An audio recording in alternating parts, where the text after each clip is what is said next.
आप सभी का। मैं आपके साथ अर्चना कौशल। आज बात में दम है में बात करेंगे ईद वक्फ को लेकर कलेश जारी। सिलेक्टिव क्यों अखिलेश? लगातार इसको लेकर सवाल इसलिए उठ रहे हैं क्योंकि अखिलेश यादव इसको लेकर सिलेक्टिव होते नजर आ रहे हैं। और देखिए, सबसे बड़ी बात यह कि बदलते वक्त के साथ ही देश प्रदेश की राजनीति के मायने भी बदलने लगे हैं। जहां वक्फ बिल को लेकर घमासान छिड़ा हुआ है, तो वहीं औरंगजेब और राणा सांगा के चैप्टर ने सियासी दंगल को खूब हवा दे दी है। तो वहीं पर दूसरी ओर विशेष वर्ग पर टारगेट के आरोप प्रत्यारोप का दौर भी खूब चला है। लेकिन बार बार खुद को सनातनी सर्टिफिकेट देने की कोशिश के बीच विपक्ष कई मर्तबा बेनकाब हो जाता है। अब तो आलम यह हो चला है कि इबादत में भी हाथ जोड़ने लगते हैं सियासतदान। इसी को लेकर आज करेंगे चर्चा, लेकिन उससे पहले देखिए हमारी रिपोर्ट। नमाज रोक टोक पर जारी कलेश, ईद पर क्यों भड़क गए अखिलेश? तानाशाही इमरजेंसी वाला ऐलान, ईद के बाद दंगों का विपक्षी प्लान, क्यों सनातन भ्रम में ऑपोजिशन दीजिए और पूरे मुल्क की हिफाजत फरमा दीजिए और यहाँ इत्तेहाद पैदा कर दिया। सुबहान रब्बिका रब्बिल इज्जति अम्मा यसिफून व सलामुन अलल मुरसलीन वल्हम्दुलिल्लाहि रब्बिल आलमीन ला इलाहा इल्लल्लाह मुहम्मदुर रसूलुल्लाह सल्लल्लाहु अलैहि वसल्लम। देखा आपने, समझा आपने। सियासतदान सियासी दंगल में खुद को चाहे जितना माहिर करने की कोशिश करें, लेकिन असहजता शक्ल पर दिखने लगती है। ये कैसी इफ्तारी, ये कैसी यारी? ये तो गौशाला नहीं है। यहाँ क्यों असहज होना जनाब? एक बार जरा फिर से देखिए।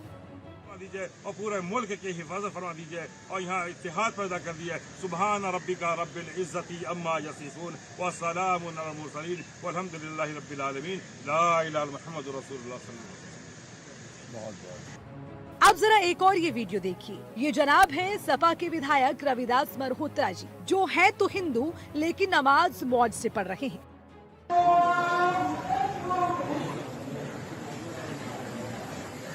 बहरहाल ईद और नवरात्रि एक ही दिन होने पर अखिलेश यादव कंफ्यूज भी नजर आए। तभी तो पहले ईद मुबारक की, जब ट्रोल हुए तो फिर अखिलेश को जय माता दी करनी पड़ी। हालांकि इतने भर से वो कोई सेलेक्टिव नहीं हो जाते, क्योंकि एक और वीडियो में अखिलेश यादव नमाज को लेकर ईद समारोह में पहुंचने में आई दिक्कतों का जिक्र कर सरकार को तानाशाही और वर्तमान के हालात को इमरजेंसी वाला बता रहे हैं। सरकार पर पीडीए का डर बता रहे हैं। जब मैं आज आ रहा था तो जानबूझ करके पुलिस ने मुझे रोका। मैंने जानना चाहा कि भाई क्यों नहीं जाने दे रहे हो। पूरी बैरिकेडिंग लगा करके मुझे आधे घंटे जब बात की तब जाने दिया, बड़ी मुश्किल से, और एक गाड़ी जाने दी। और जब जानना चाहा मैंने कि आखिरकार क्यों ऐसा किया जा रहा है, तो किसी अधिकारी के पास जवाब नहीं था। आखिरकार इसको मैं क्या मानूं, क्या समझूं? इसको मैं तानाशाही समझूं, मैं इसको इमरजेंसी समझूं, मैं इस बात को ये समझूं कि ऐसा दबाव बनाना चाहते हैं, डराना चाहते हैं, धमकाना चाहते हैं कि दूसरे के धर्मों में शामिल ना हो, दूसरों के कार्यक्रम में शामिल ना हो। तो सबसे बड़ा खतरा लोकतंत्र को है, संविधान को है। ये सरकार बड़ी जिम्मेदारी के साथ मैं कह सकता हूँ, या मुझे नहीं कहना चाहिए, लेकिन फिर भी मैं कह रहा हूँ कि ये देश भारतीय जनता पार्टी संविधान से नहीं चला रही। हालांकि इस बीच अखिलेश के इन आरोपों को बीजेपी ने सिरे से खारिज कर नकली सनातनी का आरोप सपाइयों पर ही मढ़ दिया। देखिए, आज इतना बड़ा और प्रशासन के लिए एक विशेष चुनौती के तौर पर दिन था। जिस तरह से उत्तर प्रदेश में कई बार कोशिश की जाती है और पहले से होता आया कि त्योहारों के समय माहौल को ख़राब करना, चाहे वो ईद हो चाहे वो दीपावली हो, वो नेगेटिविटी सेट करना समाजवादी पार्टी का काम है। आज वो इमरजेंसी जैसे हालात बता रहे हैं, उनकी गलती नहीं है। उन लोगों ने अपनी सरकारों में यही काम किए हैं। बड़े दिन पर बड़ा काम हुआ, बड़ा त्यौहार था। पूरे देश में, प्रदेश में ईद शांति से मनी है और लॉ एंड ऑर्डर ने अपना काम किया है। भारत सरकार ने और उत्तर प्रदेश सरकार ने जो काम किया है वो तारीफ़ काबिल है और मैं सरकार को बधाई देना चाहता हूं और विपक्ष को ये कहना चाहता हूं कि एक बार अपने गिरबा में झांकिए। अगर बधाई नहीं दे सकते तो अच्छे काम का विरोध करना बंद कीजिए। समाजवादी पार्टी की मानसिकता जिस तरह से दिन प्रतिदिन गिरती जा रही है, वो चिंता का विषय है। जहां बोलना चाहिए वहां बोलते नहीं, जहां ना बोलना चाहिए वहां जरूर बोलते हैं। ये मानसिकता होगी अखिलेश जी की और उनके नेताओं की। उधर दूसरी ओर बीजेपी के सांसद ने विपक्ष पर बहुत बड़ा आरोप लगाकर इस बहस को नई दिशा दे दी, जिसमें उन्होंने साफ जिक्र कर दिया कि ईद के बाद विपक्ष दंगों के लिए इनको तैयार कर रहा है। जरा सुनिए। अब इसके बाद आप कह रहे हैं कि रमजान के बाद इसका विरोध करेंगे, तो आप जातीय हिंसा में सफल नहीं हो पाए। अब आप धार्मिक हिंसा फैलाने की प्लानिंग कर रहे हैं कि रमजान के बाद जो उग्र टाइप्स के जो मुसलमान वो खाली हो जाएंगे, उनके द्वारा आप धार्मिक हिंसा फैलाएंगे। तो ये धार्मिक हिंसा, जातीय हिंसा, धार्मिक हिंसा फैलाने का जो आप ये कार्य कर रहे हैं, ये सबको समझ में आ रहा है कि आप हताश हो चुके हैं। उत्तर प्रदेश की आगे आने वाली जो राजनीति है, उत्तर प्रदेश के आगे आने वाले जो विधानसभा के चुनाव हैं, उसकी आप तैयारी कर रहे हैं। और आप ये भूल गए कि अब जनता ने आपको नकार दिया है। लोकसभा में जो आपने भ्रम की स्थिति, आपने झूठ बोलकर जो थोड़ी आंशिक सफलता प्राप्त की है, वो हरियाणा के चुनाव में, महाराष्ट्र के चुनाव में और दिल्ली के चुनाव में जनता ने आपको जवाब दे दिया है। फिलहाल जो नैरेटिव बनाने की कोशिश अखिलेश यादव करना चाहते हैं, उसमें वो क्या वाकई पास हो गए हैं या फिर पीडीए के चक्कर में बुरी तरह से फंस गए हैं? यही वजह है कि एक वर्ग का जिक्र कर कभी वो सनातनी बनने लगते हैं, तो कभी खुद को एमवाई के समीकरण में सेट करने की कोशिश करते नजर आते हैं। तभी तो पूछा जा रहा है कि आखिर अखिलेश इतने सेलेक्टिव क्यों हैं? Bureau report, news 1 India. तो नमाज रोक टोक पर कलेश जारी है और अखिलेश सिलेक्टिव क्यों हो गए हैं, ये सवाल भी लगातार पूछे जा रहे हैं, क्योंकि इस रिपोर्ट पे आपने देखा कई सारी ऐसी तस्वीरें नजर आई हैं जिसमें वो सिलेक्टिव होना साफ नजर आता है। हालांकि इस दांव पेच को भी समझेंगे, क्योंकि खास पैनल हमारे साथ जुड़ेगा तो साफ तौर पर इसी से जुड़े हुए कुछ सवाल हैं जो उठेंगे, क्योंकि वक्फ बोर्ड को लेकर भी सवाल उठ रखे हैं, सड़कों पर नमाज नहीं होनी चाहिए उसको लेकर भी सवाल उठ रहे हैं, और उसके अलावा जिस तरह से भेदभाव की राजनीति हो रही है या भ्रम फैलाने की बातें की जा रही है, या क्या अपने वोट बैंक को साधने के लिए कुछ भी चलेगा, इस तरह की राजनीति चलेगी, उसको लेकर भी सवाल उठ रहे हैं।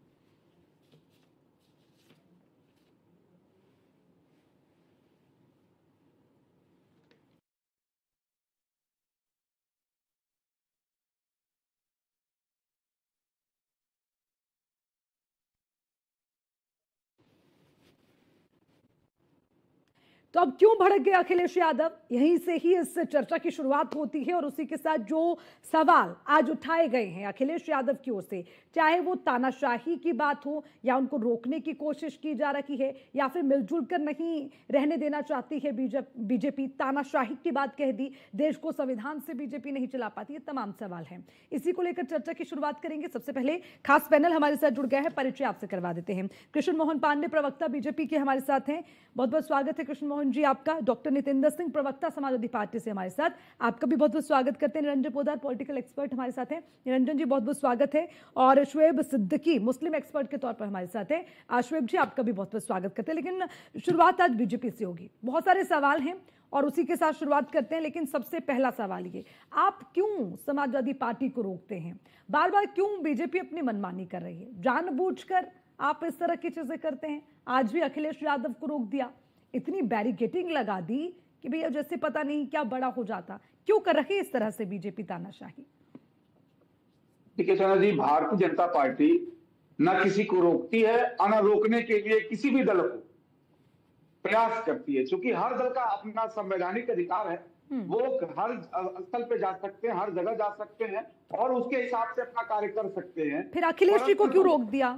अखिलेश जी को क्यों रोक दिया? परंतु जब नैरेटिव गढ़ने के लिए या कुछ ऐसा करने के लिए सामाजिक विद्वेष पैदा हो जिससे सौहार्द बिगड़े या लॉ एंड ऑर्डर गड़बड़ हो, तो निश्चित तौर पर प्रशासन का काम है कि वो चीजों को ठीक ढंग से चलाने के लिए, प्रशासन बेहतर ढंग से चलाने के लिए वो अपना काम कर रही है। अब अखिलेश जी को ऐसा लगता है कि सिर्फ उन्हें रोका जा रहा है, तो मुझे लगता है कि अखिलेश जी को पुनः एक बार इस पर विचार करना चाहिए, क्योंकि लॉ एंड ऑर्डर का ऐसा विषय, अभी कोई भी घटना हो जाएगी अर्चना जी, तो अभी समाज में अभी इसी टीवी चैनल पर बैठ के लोग डिबेट करेंगे कि भारतीय जनता पार्टी और उत्तर प्रदेश सरकार लॉ एंड ऑर्डर फेल है, वो लोगों को रोक नहीं पाती है, प्रशासन अपना काम नहीं कर पाती है। परंतु उनके उलट जब हम लॉ एंड ऑर्डर को मेंटेन करने का प्रयास करते हैं, चीजों को ठीक ढंग से, और खासतौर से एक मुस्लिम समुदाय का एक सबसे बेहतर और एक प्रमुख त्योहार है, ऐसे त्योहार के मौके पर सौहार्द बना रहे, प्रशासनिक व्यवस्था बनी रहे, सामाजिक व्यवस्था बनी रहे, इसके लिए हम वो कार्य कर रहे थे। तो आज अखिलेश जी को दर्द हो रहा है, क्योंकि अखिलेश जी निश्चित तौर पर ये जो व्यवस्था जिस तरह से अपना ये प्रोपेगेंडा फैला रहे हैं प्रदेश की और देश की जनता, खासकर मुस्लिम वर्ग भी समझ चुका है कि उत्तर प्रदेश की और जनता को ये बरगलाना चाहते हैं। अब ये लोग बरगलाने वाले नहीं है और आने वाले समय में इनका और पुलझोट का परिंदा खुलने वाला है। नितेंद्र सिंह जी, आप नैरेटिव सेट करना चाहते हैं और फिर अगर आपको रोक दें और जो संवैधानिक कार्यवाही होनी चाहिए अगर वो करने दी जाए तो फिर आपको आपत्ति होती है, फिर कोई दंगा होगा, फिर कोई हिंसा भड़केगी, फिर कुछ माहौल बिगड़ेगा, तो सबसे पहले सवाल भी आप ही उठाएंगे, अरे अभी तो नियम कानून सबके लिए बराबर हैं, उसमें क्या दिक्कत होगी? अगर पूछताछ कर ली गई तो उसमें इतना हो हल्ला करने की क्या जरूरत थी अखिलेश यादव जी को? जी अर्चना जी, तो आपको और आपके सभी दर्शकों को नवरात्र की बहुत बहुत शुभकामनाएं जी आपको और ईद मुबारक। जी।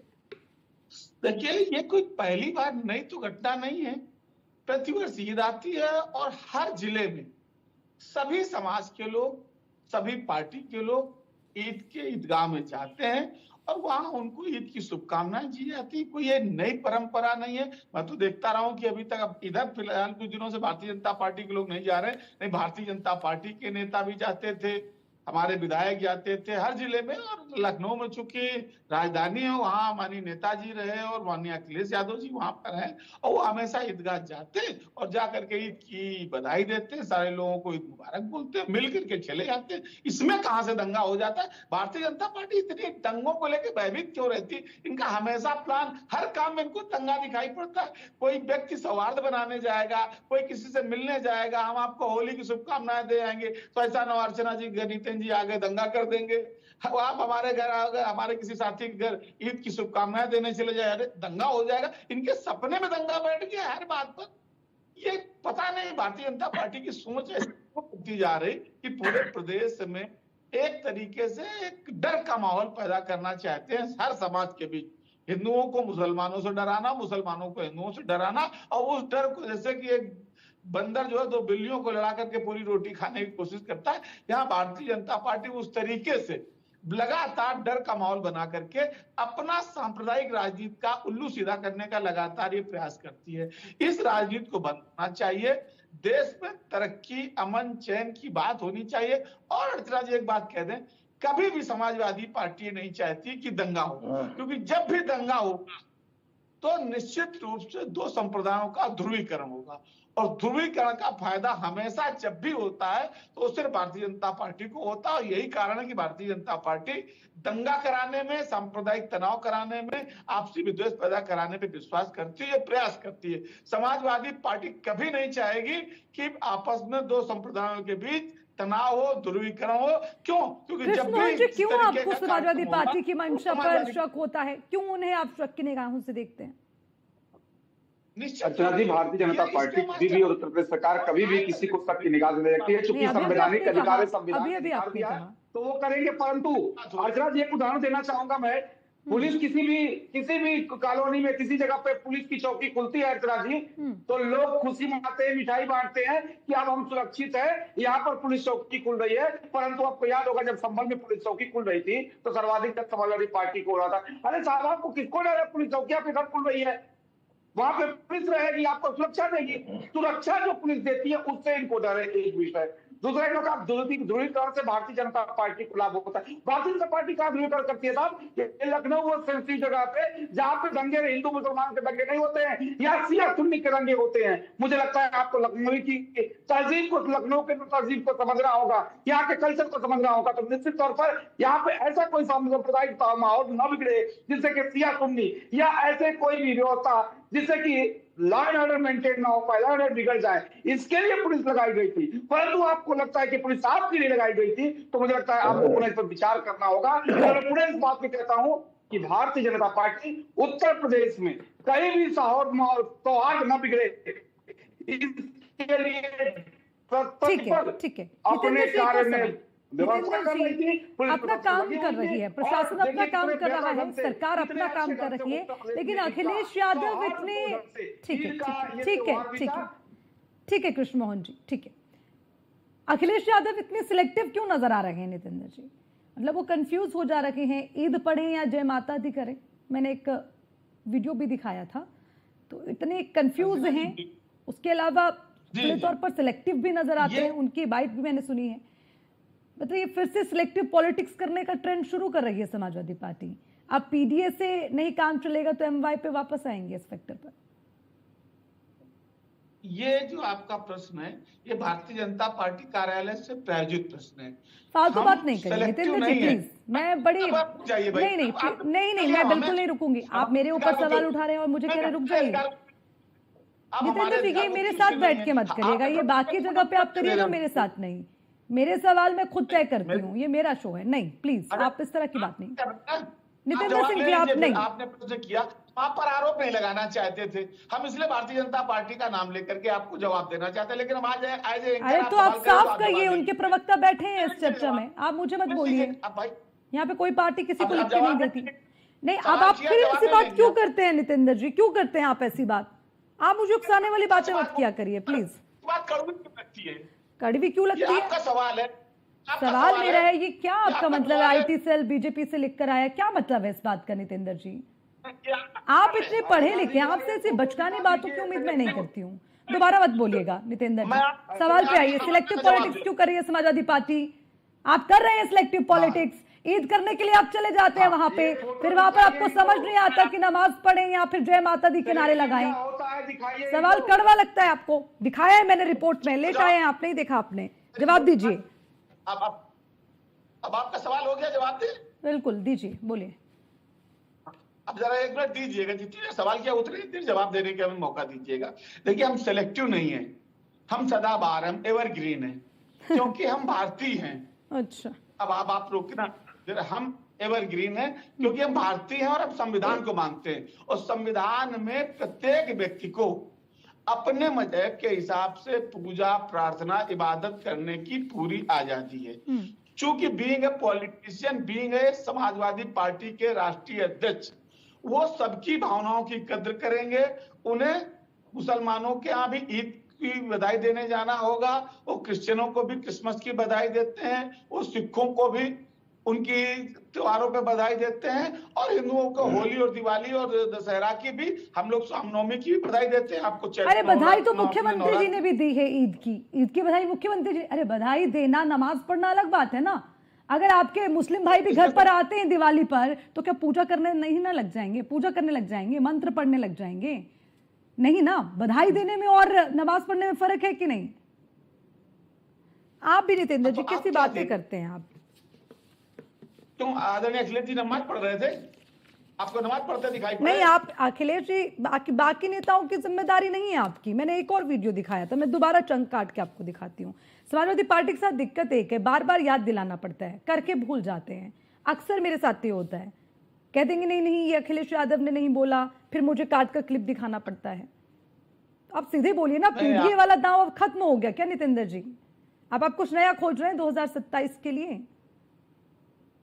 नहीं, भारतीय जनता पार्टी जो पिच बना रही है, उसमें भारतीय जनता पार्टी अपने आप हेड विकेट होने वाली है। कौन सी पिच बना रही है भारतीय जनता पार्टी? कौन सी पिच बना रही है? हम अपने एजेंडे पर समाजवादी पार्टी अपनी पीडीए की लाइन पर, जहां शोषित, पीड़ित, वंचितों का उत्पीड़न हो रहा है, उसके लिए बराबर हम लड़ाई लड़ने के लिए, उनके हक अधिकार की लड़ाई लड़ने के लिए समाजवादी पार्टी निरंतर तैयार है।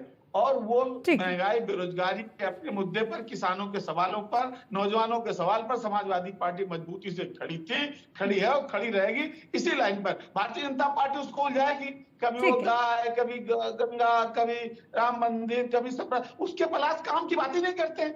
ये कभी काम की बात नहीं करेंगे। इनके पास बताने के लिए 8 साल 10 साल में है ही नहीं कुछ। तो राम मंदिर काम की बात नहीं है क्या? आप ये कह रहे हैं नितेंद्र सिंह जी, राम मंदिर काम की बात नहीं थी? जिसके लिए इतना लंबा संघर्ष लड़ा, उसके बाद भी जीत हासिल हुई, आपको काम की बात नहीं लगती? इसे कहते हैं सिलेक्टिव पॉलिटिक्स। फिर आप कहते हैं कि मैं कैसे सिलेक्टिव हो गया? आप रुकिए, बहुत देर से बोल रहे हैं शुएब जी। किसके लिए लाभप्रद है वो? अरे आप इस देश का हिस्सा हैं, इस देश का हिस्सा हैं आप। दिवाली मनाते हैं, पूजा पाठ करते हैं कि नहीं? अपने धर्म को भूल जाएंगे राजनीति के लिए? कैसी बातें करते हैं भाई? ये भी हिस्सा है आपके देश का, आपकी संस्कृति का हिस्सा है, उसकी खूबसूरती है। आप कैसी बातें करते हैं? आप तो मैं ईद को ले, दिल्ली में से- आप फिर वही बात, मस्जिदों को लेकर फिर क्यों इतनी तकलीफ आपको मैं होती है? दिल्ली में से- दोहरा मापदंड ये नहीं मेरा चलेगा काम- नितिन जी। अरे सुनिए भाई, मैं अधिवक्ता हूं। कोई क्लाइंट मेरे पास आएगा तो मैं उसका काम करूंगा, उसको राम जी के दर्शन नहीं कराऊंगा, उसको कृष्ण जी के दर्शन नहीं कराने लगूंगा। लेकिन ये ईद मेरा पढ़ेंगे, काम ईद नहीं के लिए है। नमाज मेरी जरूर प्रतिष्ठा है, पढ़ेंगे। क्या तो मैं गजब करूंगा। है, वोट के लिए मैं कुछ भी करूंगा। चलेगा। ये सरकार का काम वोट नहीं बैंक है। समेटिएगा ये अपना, काम लेकिन तो अब सब समझदार है। शुएब जी से समझते हैं, शुएब सिद्दीकी जी, क्या आपको नहीं लगता कि यहाँ पर वोट बैंक के लिए मतलब राजनीतिक टूल किट बन गया है मुस्लिम समुदाय? आपको ऐसा नहीं लगता?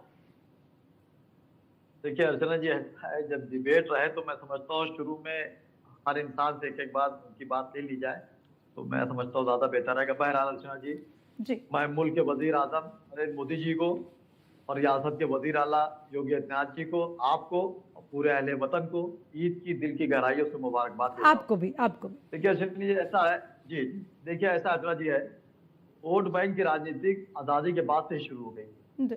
और मुसलमान को हमेशा सिर्फ वोट बैंक ही समझा गया, चाहे कोई पार्टी रही। किसी ने ज्यादा यूज किया, किसी ने कम यूज किया। देखिए होता क्या है कि जब विपक्ष में कोई पार्टी रहती है और जो मौजूदा हुकूमतें रहती हैं तो जाहिर सी बात है कि कोई ना कोई छींटाकशी रहेगी हमेशा।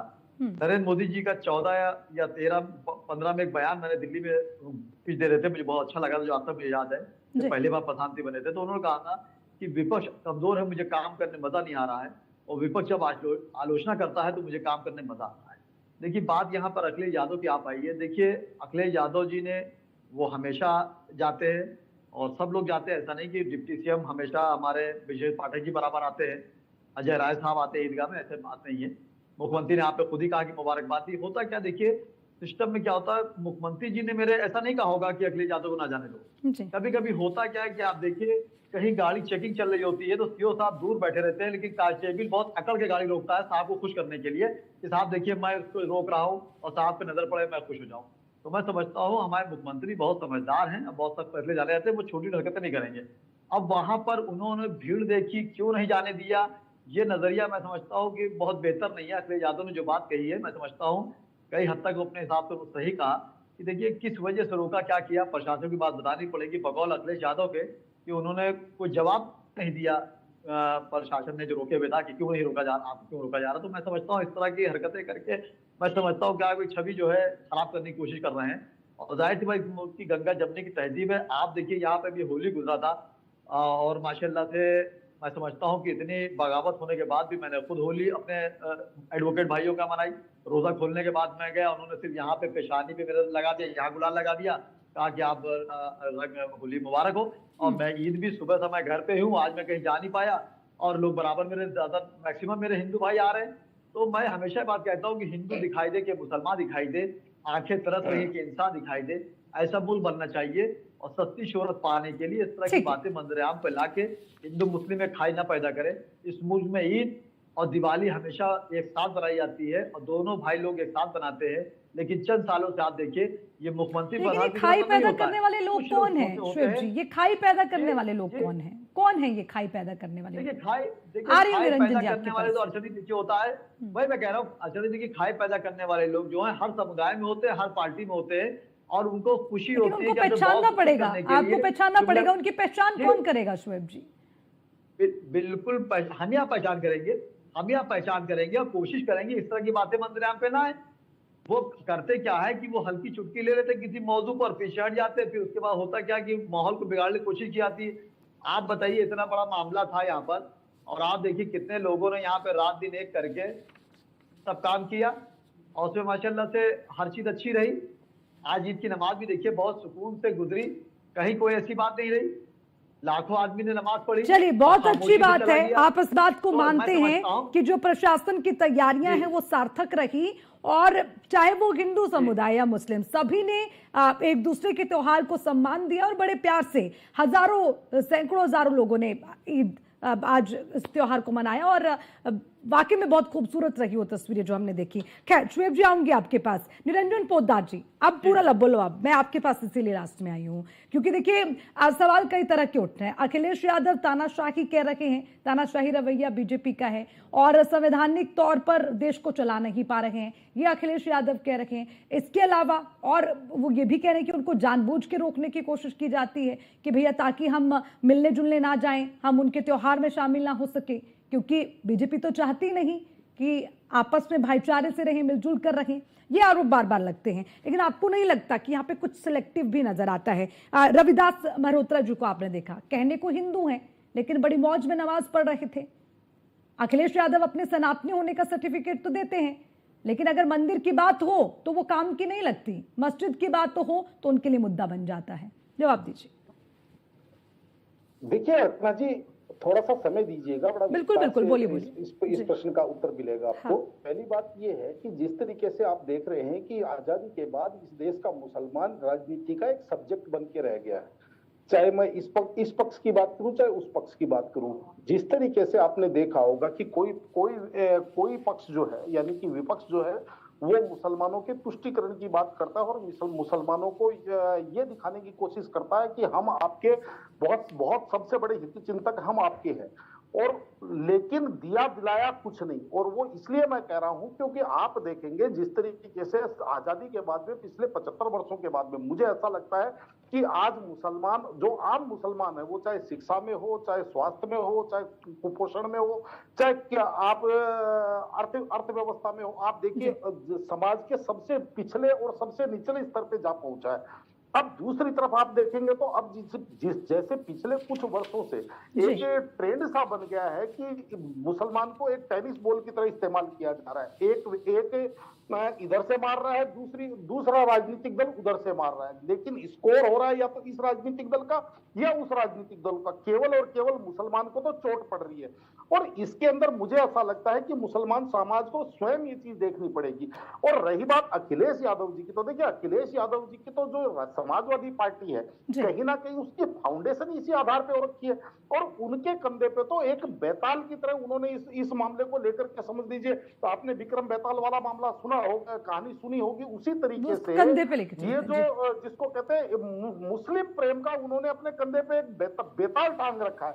और दुविधा ये है कि अगर सही जवाब देंगे तो वो सिर के टुकड़े टुकड़े कर देगा, और अगर गलत जवाब देंगे तो वो उड़ करके चला जाएगा। तो वो उसको उड़ने भी नहीं देना चाह रहे, और जवाब हर बार वो उस परीक्षा के अंदर आके फंस जाते हैं। और रही बात, आपको ये चीज भी समझनी चाहिए कि आज भारतीय जनता पार्टी की बात करें तो इसके अंदर भी, चाहे आप पार्टी के भीतर समझिए चाहे पार्टी के बाहर समझिए, अपनी राजनीति को स्कोर करने के लिए मुसलमानों को एक सब्जेक्ट के रूप में इस्तेमाल करना शुरू हो गया। क्योंकि आपको ये चीज भी समझनी चाहिए कि जिस तरीके से आस्था और जो जिसको कहते हैं आपकी आस्था और आपका जो धर्म है या आपका जो मजहब है या आपकी जो पूजा पद्धति है, उसके अंदर जितना इन भावनाओं को दबाया जाता है, कहीं ना कहीं आप ये मान के चले स्प्रिंग की तरह ये उतना ही गति से दोबारा से ये बाउंस बैक करती है। तो ये चीज भी भारतीय जनता पार्टी और सरकार को समझना चाहिए कि अगर हम बात करें उत्तर प्रदेश की, तो मुझे एक बात बताइए, ईद राजस्थान में नहीं बनी,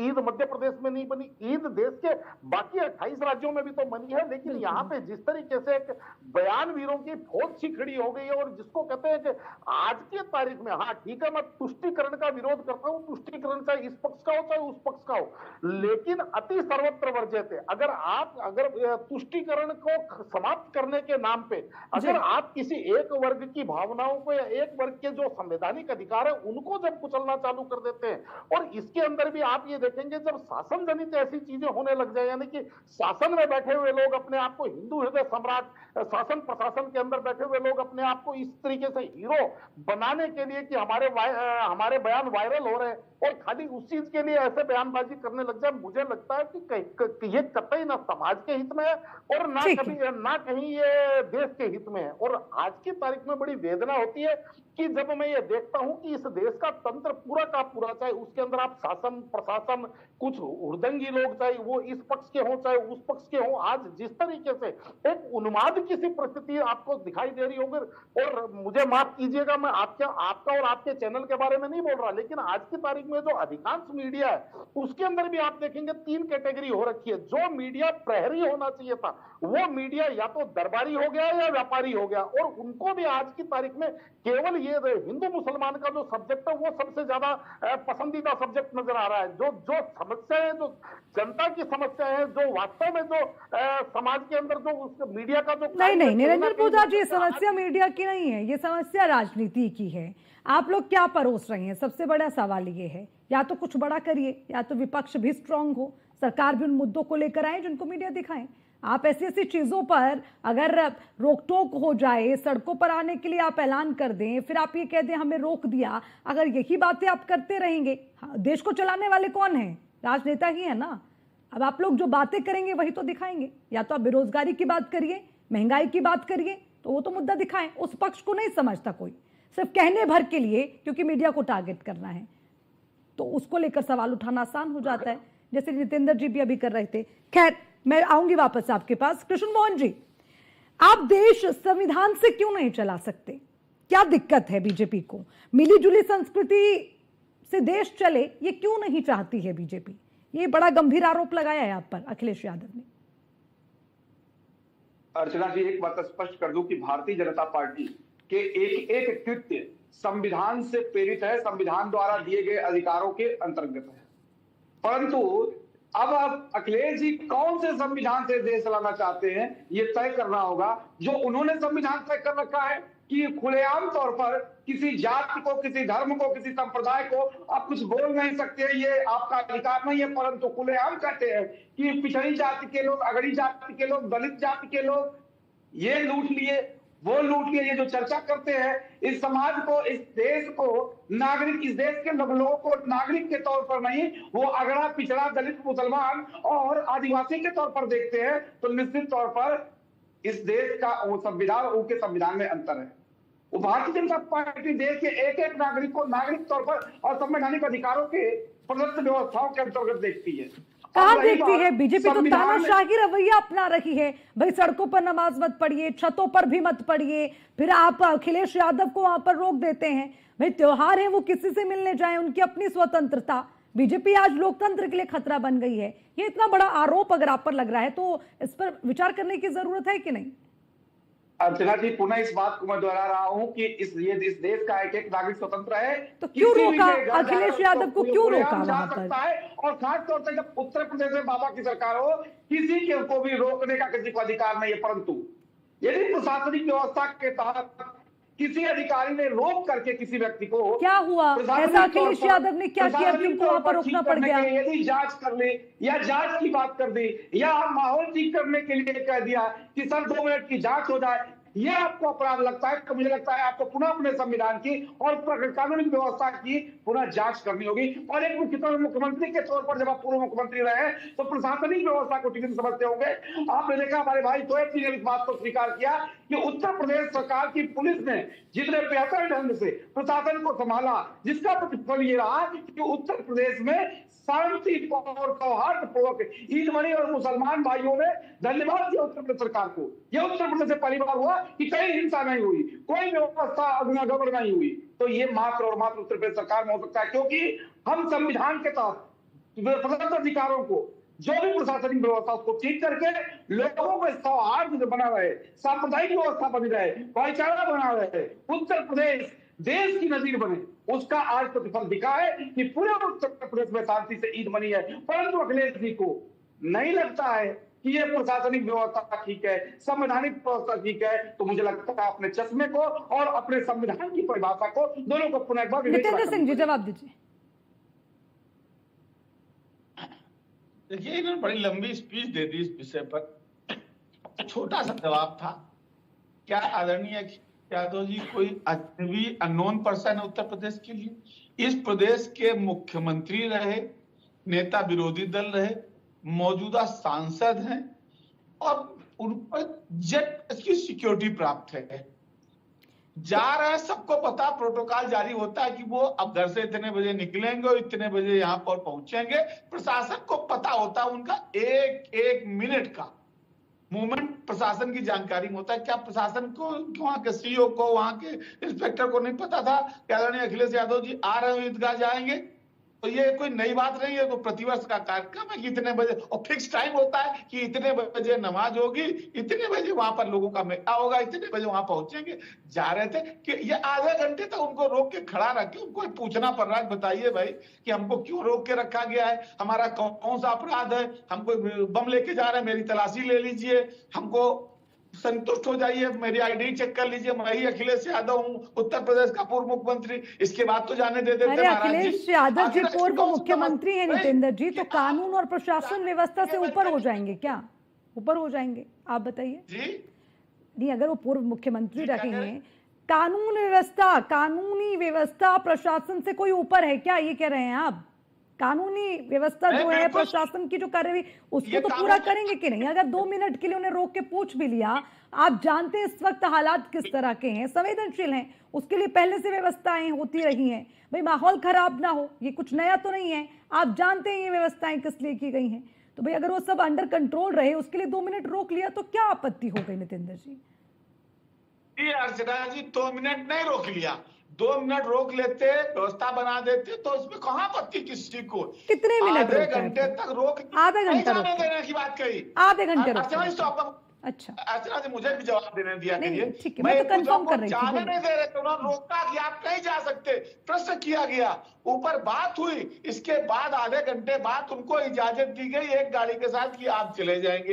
ये तरीका जो है वो गलत है। अरे प्रशासनिक व्यवस्था है, आप व्यवस्था बना के रखिए, एक बैरिकेड कर दीजिए, एक रास्ता बना दीजिए, वीआईपी आएगा, इस रास्ते से जाएगा, वहां मिलेगा, बधाई देगा, मुबारकबाद देगा, चलाएगा। ये कौन से, यही तो प्रशासन को बनाना था, लेकिन प्रशासन ने व्यवस्था नहीं बनाई वहां जाने के लिए, उन्होंने बाकायदा रोका, एक मानसिकता के तहत रोका, आधे घंटे तक वो वहां रुके रहे। इसके बाद में जब उनको लगा कि अब ये प्रेशर बढ़ जाएगा, कार्यकर्ता आ जाएंगे, अब माहौल बिगड़ सकता है, तब प्रशासन ने ऊपर बात की, जो भी तय हुआ उसके बाद आधे घंटे बाद उनको जाने दिया गया। सवाल ये है, ये तो मैं भी कह रहा हूँ प्रशासन को व्यवस्था बना के रखनी चाहिए, एक प्रशासनिक व्यवस्था है।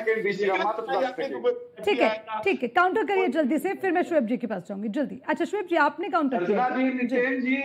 अर्चना जी, नितेन जी को मुझे लगता है ठीक ढंग से पता हो कि इस देश के प्रधानमंत्री थे राजीव गांधी जी, स्वर्गीय राजीव गांधी जी, वो देश के नॉन व्यक्ति थे, परंतु प्रशासन की छोटी सी चूक से कितनी बड़ी घटना हुई, दुखद घटना हुई और उनकी हत्या हो गई। अब क्या बात करते हैं?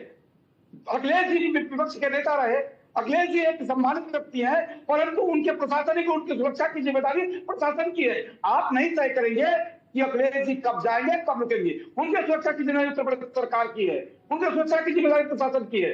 और अभी आप कह रहे थे कि कार्यकर्ता बढ़ रहे थे, कार्यकर्ता आ रहे थे, माहौल बिगड़ जाता, इसलिए भाजपा छोड़ दिया। अर्थात आपके मनामर्जी से पहले से था कि वहां पे प्रशासन को ढीला करके माहौल बिगाड़ना है।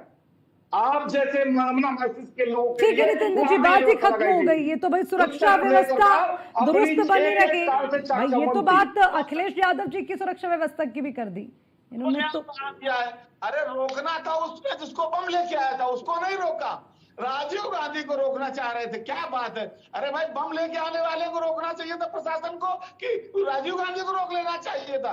कितना अच्छा जैसे मस्तिष्क के लोग, सुनिए, पूरा देश देख रहा है कि ऐसे मस्तिष्क के लोग जो कि सुरक्षा व्यवस्था में चूक कराने का प्रयास करते हैं, सुरक्षा चूक करके किसी व्यक्ति की हत्या हो जाए और माहौल बिगड़ जाए, तब इनको खुशी है, या रोक करके प्रशासनिक व्यवस्था ठीक करके आगे भेजा जाए। ये इसी तानाशाही इसी तानाशाही मानसिकता के लोग, आप जैसे मानसिकता के लोग जो कि सामाजिक सौहार्द बिगड़ना चाहते हैं। अच्छा ठीक है, एक एक करके ठीक है कृष्ण मोहन जी, ऐसे नहीं, ठीक है नितिन जी, अब रुकना होगा, आप दोनों की बारी अब खत्म हुई, ठीक है। अच्छा ठीक है, एक एक करके 1 सेकेंड। और उसका प्रतिफल ये रहा कि न माहौल बिगड़ा, न प्रशासनिक व्यवस्था खराब हुई, और उत्तर प्रदेश में आज शांति से ईद मनाई गई। ठीक है शुएब जी, आप कुछ काउंटर कर रहे थे, अपनी बात रखिए। देखिए अर्चना जी, होता क्या है, मुल्क जो है संविधान से चलता है, और संविधान से जो नहीं चलेगा उसके खिलाफ कार्रवाई होगी, चाहे शुएब सिद्दीकी हो चाहे कोई हो। और अध्यादेश के बाद 2 चीजें आती, वो शासन, उसके बाद 2 चीजें आती हैं अर्चना जी, शासनादेश और अध्यादेश। तो शासनादेश अगर कोई चीज होता है तो उसको मानना हर इंसान का फर्ज है, चाहे वो उत्तर प्रदेश का हो चाहे ऑल इंडिया कहीं का हो। लेकिन जो अध्यादेश चलता है वो मैं समझता हूँ मुनासिब नहीं होता है। आप देखिए अखिलेश यादव जी को रोका गया, काफी देर रोका गया। मैं उनकी पैरवी में या मुख्यमंत्री के खिलाफ बात नहीं कर रहा हूँ, उनको रोका गया।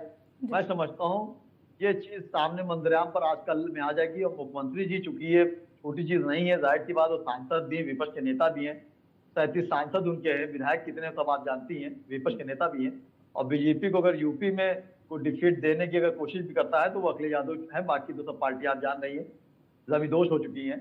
आप देखिएगा ये इतना बड़ा मैटर है जिसको आपने अच्छा किया, इस पर डिबेट रखी। आप देखिएगा अर्चना जी, मुझे उम्मीद है कि मेरे मुख्यमंत्री जो सख्त फैसले के लिए जाने जाते हैं उनका कल तक के बयान आ जाएगा। और अगर इसमें किसी नीचे अधिकारी ने कुछ करने की कोशिश करी है तो आप देखिएगा उनका जरूर जवाब आ जाएगा। जाहिर सी बात है, मुख्यमंत्री अखिलेश यादव पूर्व मुख्यमंत्री रह चुके हैं और जाहिर सी बात है वो ऐसा तो नहीं कुछ लेके जाएंगे। उनको जो सिक्योरिटी मिली है गवर्नमेंट ने ही दी है, आप समझ रही बात को ना मेरी। उनको जो गवर्नमेंट ने ही जमीन जो सिक्योरिटी दी है वो गवर्नमेंट ने ही दी है, ऐसा नहीं कि मैंने आपने दिया है। तो इस हिसाब से जिस तरह उनको रोका गया है, मैं समझता हूँ इस पे मुख्यमंत्री कल तक जवाब देंगे। और आप बताइए, इतना बड़ा त्योहार था, ईद जो है आलबर्ड बनाई जाती है, हिंदुस्तान में बनाई जाती है, पूरे हिंदुस्तान बनाई गई। इस तरह की बातें आके एक आध जगह और भी कुछ मामले हुए हैं, ईद की नमाज के बाद लोग लेके चले हैं रैली वगैरह, तो रोका गया। मैंने उस पर डिबेट दिया कि नमाज जब इतना मिली थी तो नहीं करना चाहिए। मैं समझता हूँ मुख्यमंत्री का बयान जब इस पर आएगा अर्चना जी, तो मैं समझता हूँ सब स्पष्ट हो जाएगा कि इस तरह की क्यों रोका गया, क्या वजह थी, कोई दिक्कत सामने आने वाली थी या भीड़ को हटाना था या कोई मामला बढ़ ना जाए। क्योंकि मामले आजकल यूपी में आप देख ही रहे हैं बहुत संवेदनशील चल रहे हैं। अलविदा की नमाज भी बहुत सुकून से निकल गई। ये समझदारी की बात है। पता नहीं विपक्ष इस बात को क्यों नहीं समझता, विपक्ष क्यों नहीं इस बात को समझता। हाथ बिगाड़ने के लिए वो बिगाड़ नहीं पाए। तो मैं मुख्यमंत्री को इस पे मुबारकबाद भी देता हूँ, मुल्क के वजीर आजम को भी मुबारकबाद देता हूँ कि हर त्यौहार बहुत सुकून से गुजर गया। और मैं चाहता हूँ कि हमेशा इस तरह का मामला बना रहे और हिंदू मुस्लिम जो गंगा जमनी तहजीब जानी जाती है वो हमेशा जानी जाए। ठीक है निरंजन पोद्दार जी, एक बड़ी चीज मैंने पूरी जो बाइट अखिलेश यादव जी की सुनी है उसमें बार बार वो इस बात को लेकर टारगेट करते हैं कि ना तो संविधान से देश चल रहा है, उसके अलावा बीजेपी नहीं चाहती कि शांतिपूर्ण माहौल रखे, बीजेपी नहीं चाहती कि मिलीजुली संस्कृति से देश चले, ये बांटने का काम कर रहे हैं। ये एक दफा नहीं पता नहीं कितनी दफा अखिलेश यादव कह चुके हैं और समाजवादी पार्टी के विपक्ष के ना जाने कितने नेता। अच्छा, अब मैं ये समझना चाह रही हूँ, देखिए जो पॉलिटिक्स है, बड़ा खुला सवाल है मेरा, वो हमेशा वोट बैंक की राजनीति पर चलता है। हर कोई अपने अपने वोट बैंक को साधने की कोशिश करता है। हालांकि इसमें कोई बड़ी बात नहीं है कि अगर सिलेक्टिव पॉलिटिक्स के लिए अखिलेश यादव पर नाम आता है तो बीजेपी पर भी इसी को लेकर उल्टा टारगेट किया जाता है, सनातनी संदेश को लेकर। खैर, नरेंद्र पोद्दार जी, समझ रहे हैं कि जिस नैरेटिव को 2024 में सेट करने की कोशिश की गई, अब उससे पार पाने की कोशिश अखिलेश यादव की है।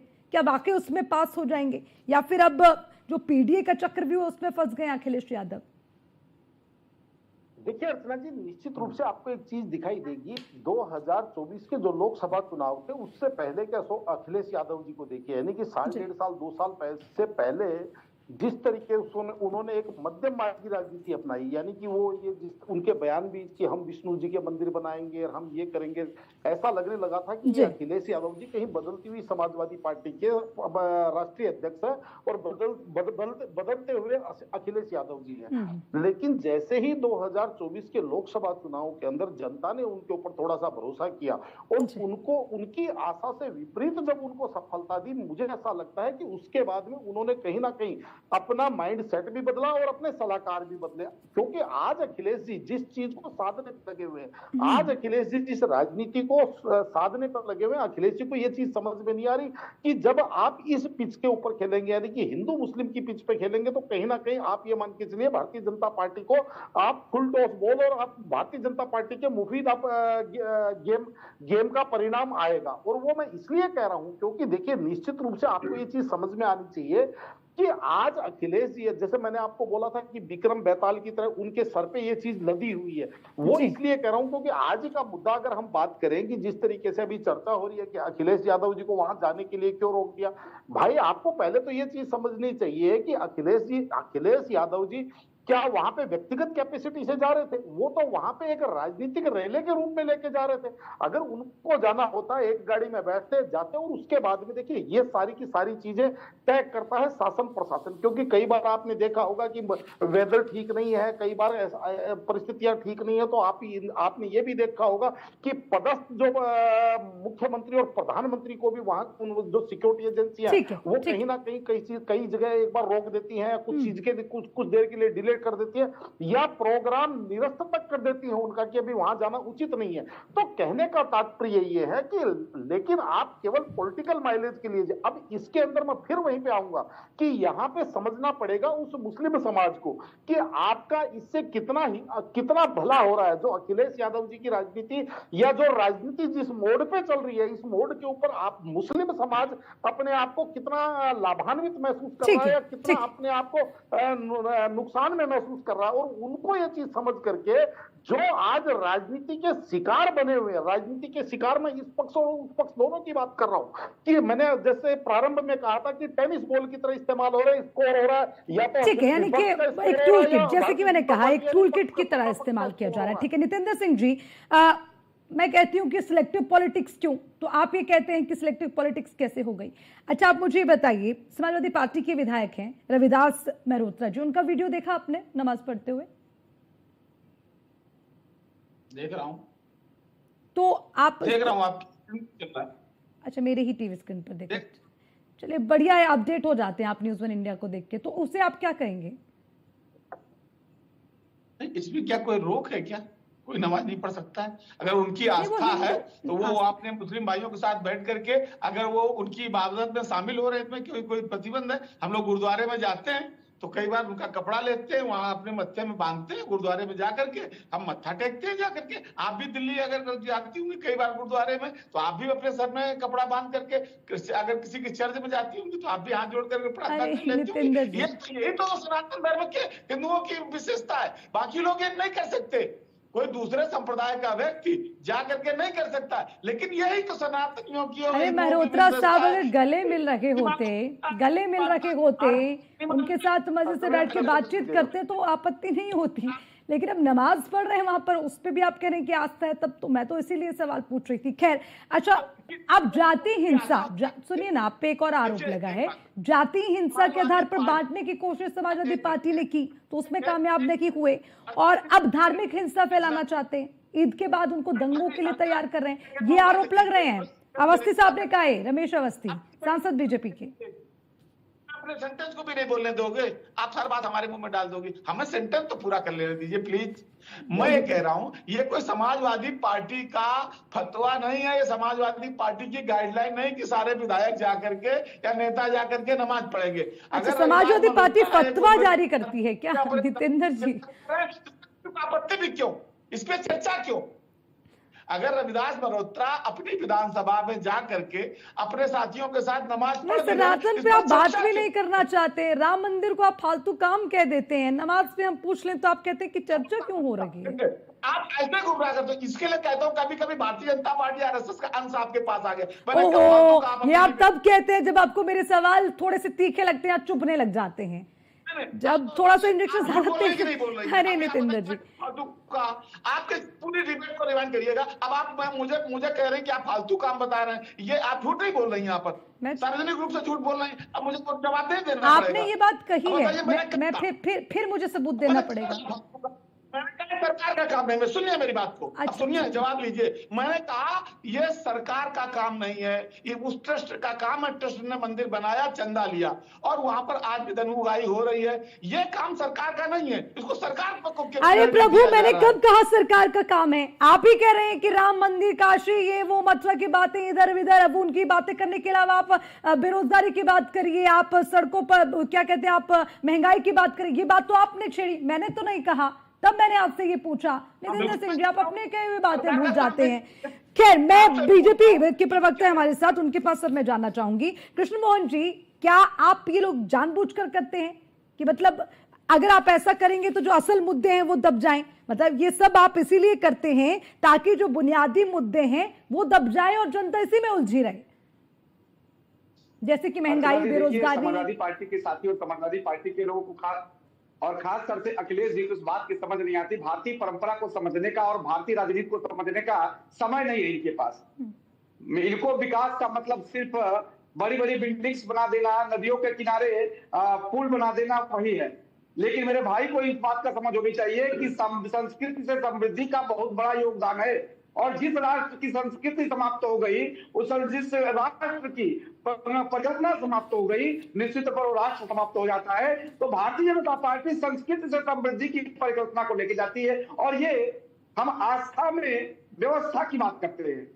न इनको आस्था से मतलब है, न व्यवस्था से मतलब है, इनको न संस्कृति से मतलब है, इनको न समृद्धि से मतलब है। और इन्होंने कहा कि नमाज पढ़ लिया तो क्या हो गया। साहब, नमाज पढ़ने का अधिकार सिर्फ और सिर्फ मुस्लिम को है, नमाज पढ़ने का अधिकार किसी दूसरे व्यक्ति को नहीं है। यहाँ कह लीजिए हम मुस्लिम हो गए हैं, रविदास मल्होत्रा तो कोई बात नहीं, इस देश में मुस्लिम होने का, धर्म परिवर्तन का अधिकार है।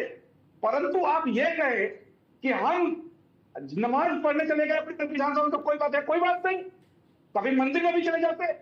अखिलेश जी सिलेक्टिव पॉलिटिक्स की बात करते हैं। ये राम मंदिर बना, नहीं गए, काशी कॉरिडोर बना, नहीं गए, और मथुरा कॉरिडोर बना, नहीं गए, कभी अभी नवाज चल रहा है, कहीं कोई पोस्ट कर दे, नहीं गए। लेकिन हाँ, मुस्लिम भाइयों को मनोस्थिति को बरगलाने के लिए, एम्प्लॉय सेक्टर को खड़ा करने के लिए ये नमाज पढ़ने जाएंगे, और कहते हैं नमाज पढ़ लिए तो क्या हो गया। ठीक है। अरे साहब, इस देश की जनता देख रही है कि आपका सेलेक्टिव पॉलिटिक्स किस तरह से बिल्कुल इस देश की जनता देख रही है। चलिए, बहुत बहुत शुक्रिया। रोकना चाहूंगी, समय इतने की इजाजत हमें देता है। और ये साफ बात है कि देखिए, जनता देख रही है, जनता समझदार है, लेकिन अब जनता को ये समझने की जरूरत है कि कौन सच में आपका भला चाहता है, कौन आपको टूल किट की तरह इस्तेमाल करना चाहता है। ये जनता जनार्दन के विवेक पर हम छोड़ते हैं। खैर, बाद में दम है में फिलहाल के लिए इतना ही। खबरों का सिलसिला लगातार जारी है, आप देखते रहिए न्यूज़ 1 इंडिया। नमस्कार।